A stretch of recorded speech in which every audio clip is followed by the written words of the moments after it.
m'appelle Jean-Pierre Besson. Je viens de l'Allier, c'est un département qui est au centre de la France. Je suis un agriculteur, je crois que c'est le seul qui va intervenir dans la journée, donc il en reste, vous voyez, il en reste au moins un. Donc, je viens de prendre ma retraite. J'ai toujours été dans une exploitation d'élevage dans laquelle j'ai produit des charolais sous forme de label rouge. Le label rouge était une identification nationale et après, donc, nous avons eu accès à l'IGP, donc à l'indication européenne. Et aujourd'hui, mes enfants ont repris l'exploitation et ont reconverti l'exploitation en agriculture biologique. Alors, pendant mon activité, il y a quand même quelque chose que je veux vous parler avant de vous parler donc, du comité de promotion qui sera le principal sujet de mon intervention. J'ai dirigé pendant près de 25 ans un groupement de producteurs dans la production de viande. C'est-à-dire nous avons réuni, nous étions seuls, chacun dans notre coin, à faire de la viande et souvent on ne savait pas exactement les marchés. On avait affaire à des marchands de bestiaux où toujours c'était assez compliqué pour la vente. Et nous sommes montés au départ 10-15 agriculteurs seulement qui avaient été à un abattoir municipal et qui ont essayé de valoriser eux-mêmes dans différents circuits. Et progressivement, cette structure, donc, qui appartenait aux agriculteurs, a dû acheter l'abattoir parce que la ville a dû s'en débarrasser. Je crois que ce matin, ça s'en est parlé. Donc, de cette disparition.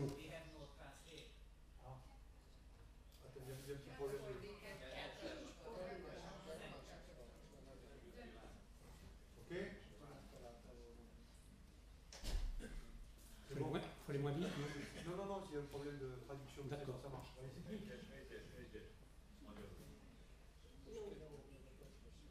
C'est bon ? C'est bon. Donc, ce groupement de producteurs a pris de l'importance, donc a acheté son abattoir. Donc, c'est les producteurs qui ont mis l'argent dans de l'abattoir. Après, sont équipés progressivement une salle de découpe. Et maintenant, et même de moyens de transport, et donc à ce jour, parce que je vais aller vite, c'est pas le sujet vraiment de mon intervention, mais je pense que, vu ce que j'ai écouté ce matin, c'est un intérêt. Et aujourd'hui, c'est près de 90 salariés, c'est 3500 tonnes de viande sous signe officiel de qualité, c'est-à-dire soit en IGP, soit en agriculteur biologique, qui sont distribués pour une partie localement, une autre partie un peu plus loin, mais tout est distribué en direct. Il n'y a aucun autre intermédiaire. C'est-à-dire l'agriculteur emmène lui-même avec son tracteur les bêtes à l'abattoir, et après de cet abattoir, ça va directement sur les points de vente. C'est-à-dire de vente ou de consommation. D'ailleurs, je dis vente, mais en fait c'est plutôt de consommation. C'est-à-dire des boucheries traditionnelles, et aussi beaucoup de restauration, qu'elle soit collective, gastronomique ou toutes les formes de restauration, et plus récemment, la restauration scolaire. C'est-à-dire aujourd'hui, ça va dans le sens de ce que l'on parle, c'est-à-dire on s'aperçoit que dans la restauration, les parents d'élèves veulent savoir que consomment leurs enfants, et donc on sert de plus en plus de restauration. Et là, on a fait une charte que les maîtres, les économes signent et s'engagent à prendre des produits locaux, des produits locaux. Et nous les servons, mais ce n'est pas dans la viande, on le trouve dans d'autres produits, mais dans cette structure que je me suis occupé très longtemps, c'est dans la viande. Voilà, et je suis prêt à vous répondre sur ces questions si vous êtes intéressés, mais je pense que c'était pour notre département quand même une assez belle réalisation qui perturbe et qui est à l'abri de tous les grands groupes qui existent dans l'Allier, et sûrement chez vous aussi, c'est resté une structure indépendante et de petite dimension, et qui sert à 200 agriculteurs dans un rayon d'environ 30 km autour de l'abattoir. Donc voilà pour ce qui est de l'abattoir et un peu de ce que j'ai fait pendant mon activité. Alors là, donc depuis... Bon, attendez, il faut que je le fasse suivre. Donc depuis ma retraite, donc, le département de l'Allier a souhaité, les élus du Conseil général ont souhaité faire un comité de promotion des produits agricoles et agroalimentaires. Donc il y a les deux, il y a l'agriculture pure à travers les producteurs fermiers et agroalimentaire à travers des petites entreprises ou d'entreprises comme je viens de de vous citer. Hein. D'ailleurs, cette entreprise est très présente dans le comité de promotion.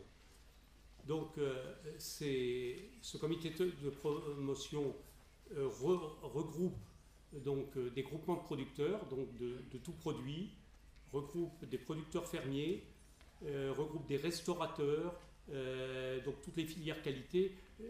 C'est un ensemble. Il est dirigé par un conseil d'administration de 21 membres, donc je vous dis, je suis président depuis sa création, c'est-à-dire depuis 10 ans. Et nous avons un budget qui est d'environ 220 000 euros en subvention par le conseil général, plus environ 40 ou 50 000 euros en budget complémentaire, soit par les adhérents, soit par d'autres fonds que nous récupérons ailleurs. Il y a 2 salariés, un directeur animateur, plus une secrétaire et fait la comptabilité en même temps. Donc c'est une structure quand même assez légère.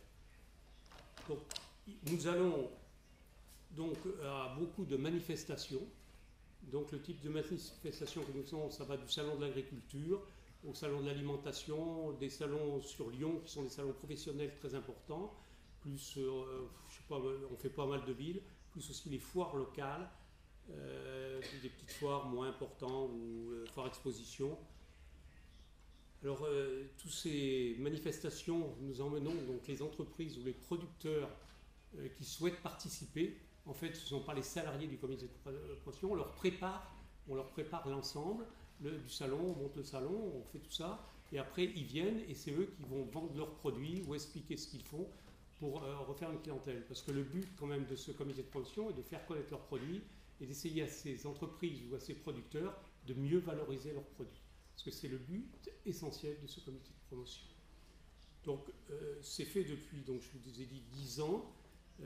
Ça prend de l'importance parce que nous avons de plus en plus d'adhérents maintenant, même si ça, sur certaines foires c'est même assez lourd à gérer parce qu'il nous faudrait des surfaces importantes et ces surfaces souvent on peine à les financer, donc on doit limiter des fois les participants. Alors voilà un peu ce qui se fait, et il y a aussi une autre activité qui est un peu plus récente, hein, qui est donc cette charte qui a été signée. On a signé 2 formes de charte, une charte avec de la restauration, donc je vous dis toute la restauration collective auquel on leur oblige à prendre nos produits, à signer. Alors j'ai écouté aussi, donc maintenant il y a quand même une possibilité dans les comment je veux dire, quand il y a des soumissions là, pour ces achats de produits, de plus dire au moins 10 ans, mais au mieux 10 ans, c'est-à-dire on tient compte de la qualité d'un produit.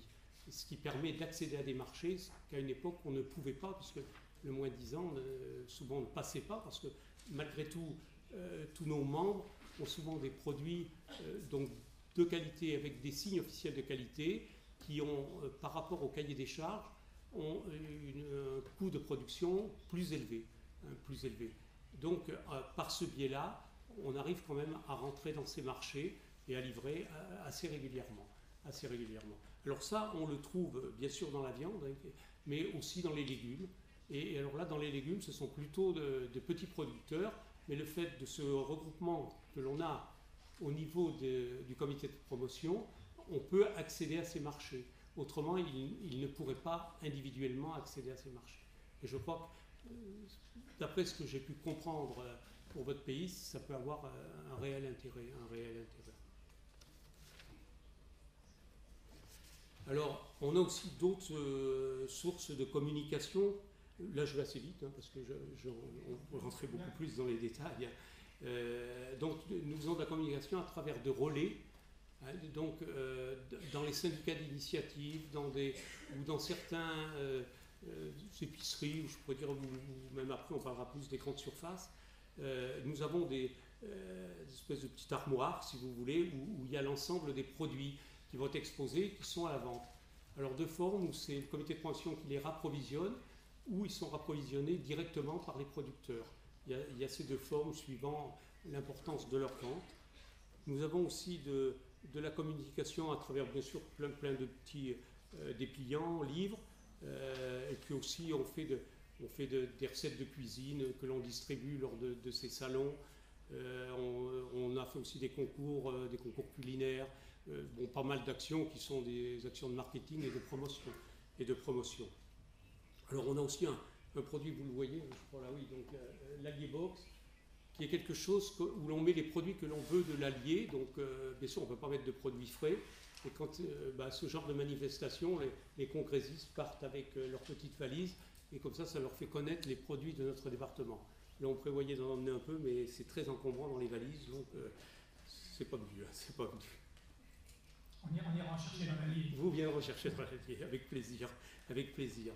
Donc là, je vais quand même vous donner deux exemples qui ont été parlés en plusieurs fois, qui est sur la grande distribution, puisque par ce biais-là, donc, nous sommes rentrés dans la grande distribution et auquel on a aussi une convention, un cahier des charges.